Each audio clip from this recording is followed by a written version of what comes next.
It was Army SGD.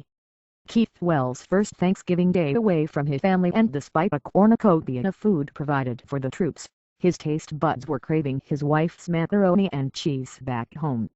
"My wife's a foodie, you know the Food Network cooking shows.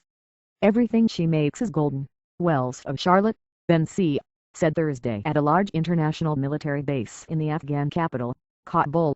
The dining hall served up mac and cheese along with traditional Thanksgiving Day fixings. Wells was thankful for the good food, but he still missed his wife's home cooking. Huge hunks of beef greeted the estimated 2,500 diners as soldiers lined up in the dining hall. Red, white and blue decorations filled the room. Brochures titled "Learn About Combat Stress" served as table centerpieces. There was roast turkey, sliced turkey, ham and ribeye steaks. The troops were served steaming side dishes of dressing, corn, collard greens, yams and mashed potatoes and gravy that some lapped up with spoons. For dessert, there was a massive cake with a turkey etched in icing, pumpkin spice cookies and scores of pies. A short walk from the dining hall, service members were playing the modified version of American football. Parts of the scene could have come from a snapshot of any U.S. city: American guys in sweats tossing the pigskin, the scoreboard, the coin toss to start the game. But on this military base, concrete barriers surrounded the field. The referees wore camouflaged shirts and the spectators carried rifles. The artificial turf was frayed and so dusty that when one player spiked the football, a puff of dirt rose from the field. The players used a regulation football, but the game was a mix of football, soccer and rugby to fit the short field.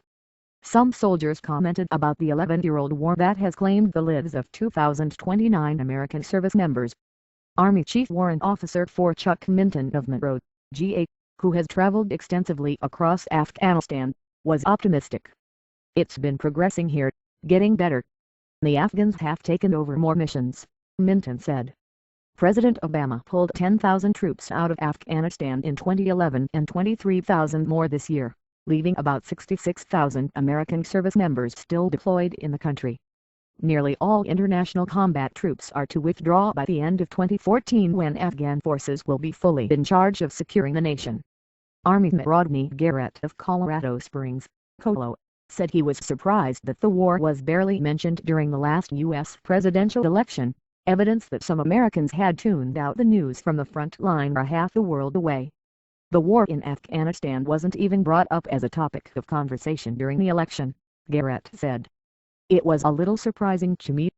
Hopefully, that will change and people will realize that we still have troops here and they are fighting every day." Army SGD Adam Draffen of Denver, Colo, said some people back home have the impression that the Afghan people don't want American troops in their country. "Honestly, I think the biggest misconception in my opinion is that, we actually are loved here," Draffen said. "The Nationals do care about us. They do want us here to help them. We're not here uninvited." Most of the holiday chatter, however, was focused on family.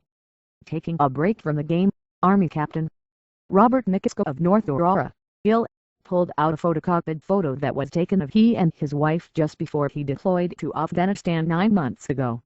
"Hi, honey," McIsco said, looking at the picture. "In a couple weeks, I'll be home. I can't wait to be back. My family's here." Army SPC Ricky Claim, also of Monroe, GA, said as he smiled and embraced his teammates on the sidelines of the football field.